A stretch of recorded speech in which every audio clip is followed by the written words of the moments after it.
Great is the Lord, and most worthy of praise. Lord, speak, for we seek to listen for your voice in your word. Amen. This is one of those psalms that is so well known in the first verse or so because of a wonderful Christian song from the 1980s, I think. So much of the psalms has become part of our hymnody, our song structure in our churches. These are the words that have been sung for centuries, and we still sing them. Great is the Lord, and most worthy of praise. But of course, this song predates Christianity by hundreds and hundreds of years. This is a song that was sung in Jerusalem and for Jerusalem. This is a song that celebrated not only the greatness of God, but the greatness of God made obvious by the temple and by the city. The awesome majesty of God writ large in massive works of stonework and great celebrations of architecture. This is a God who is understood because of the fortress, the citadel, the walls of the city.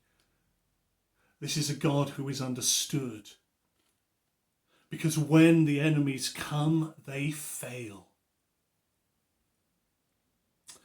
Of course, one of the problems with psalms like this is that eventually an enemy comes and the walls do fail. 587 BC, King Nebuchadnezzar is encamped around the citadel of Jerusalem, and the walls are destroyed and the people are taken captive.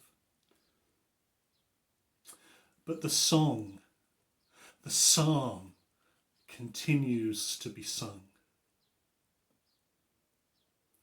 At the heart of this psalm, in the midst of the celebration of the strength of God, of the awesome majesty of God declared in the city, declared in the fortress, declared in the temple,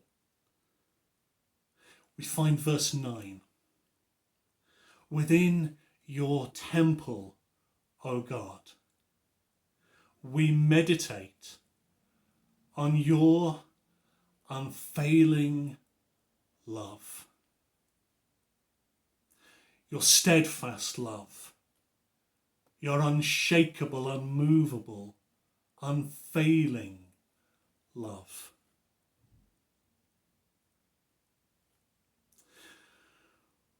Even religious buildings and structures can, if we are not careful, end up not as symbols of the greatness of God, but replacements for the greatness and majesty of God.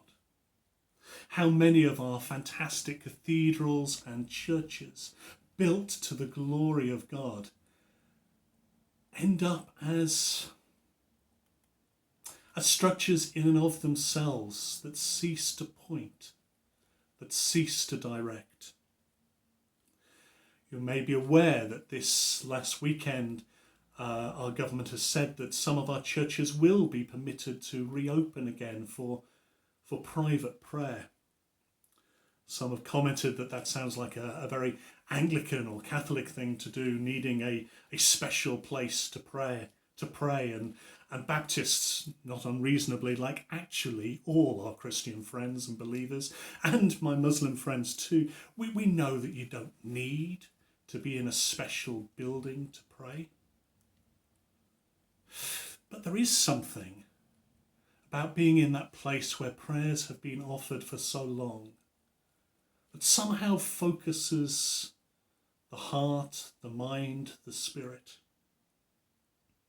Within your temple, O God, we meditate on your unfailing love.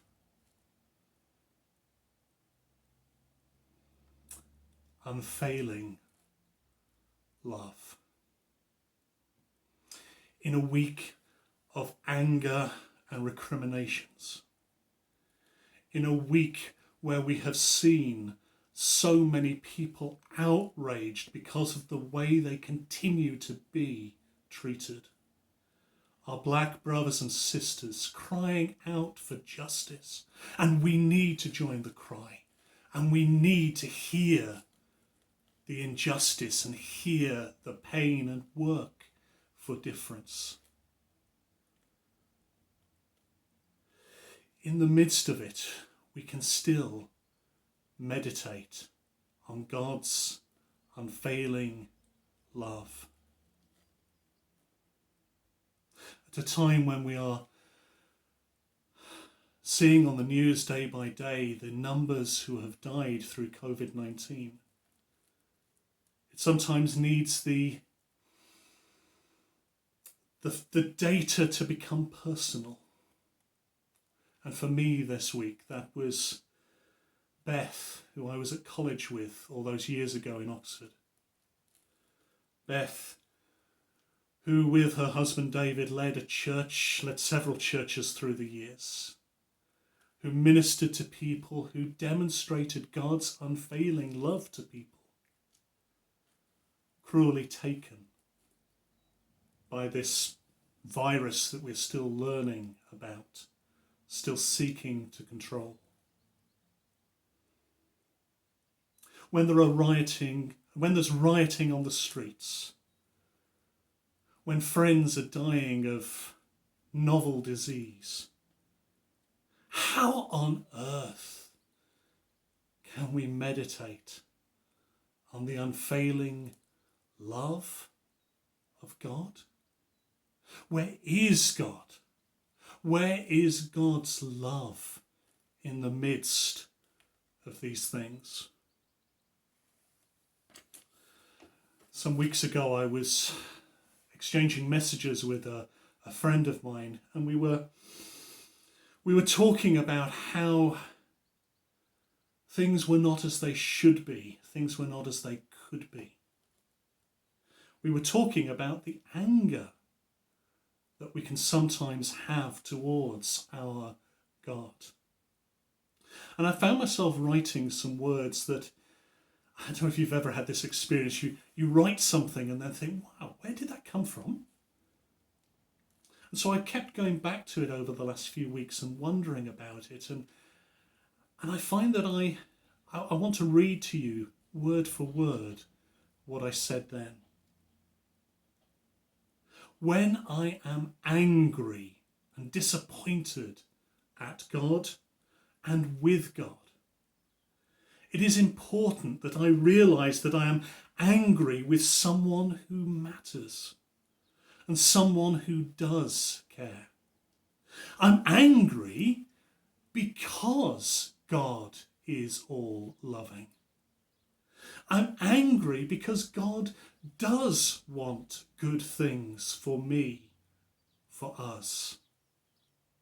I'm angry because I know that this stuff matters to God, because God does care.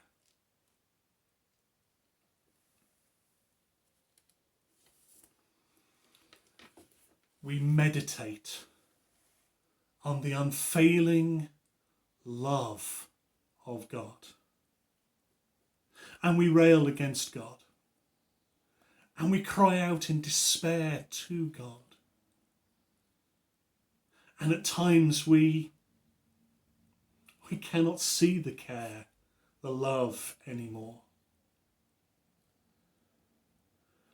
And then Psalm 48 reminds us that within your temple, O God, within this massive building, within the fortress and citadels of the strength of the city, we meditate not on God's awesome majesty, but on God's unfailing love.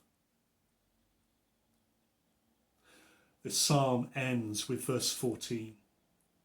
For this God is our God forever and ever. God will be our guide, even to the end.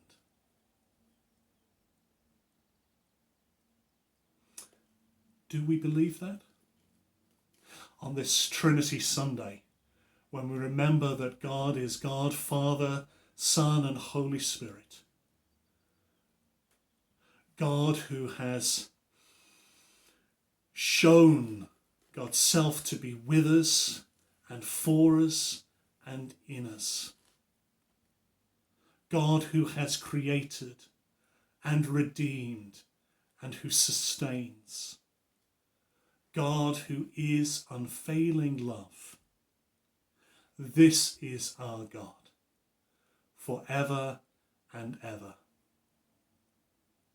In the name of this God, our God, Father, Son, and Holy Spirit,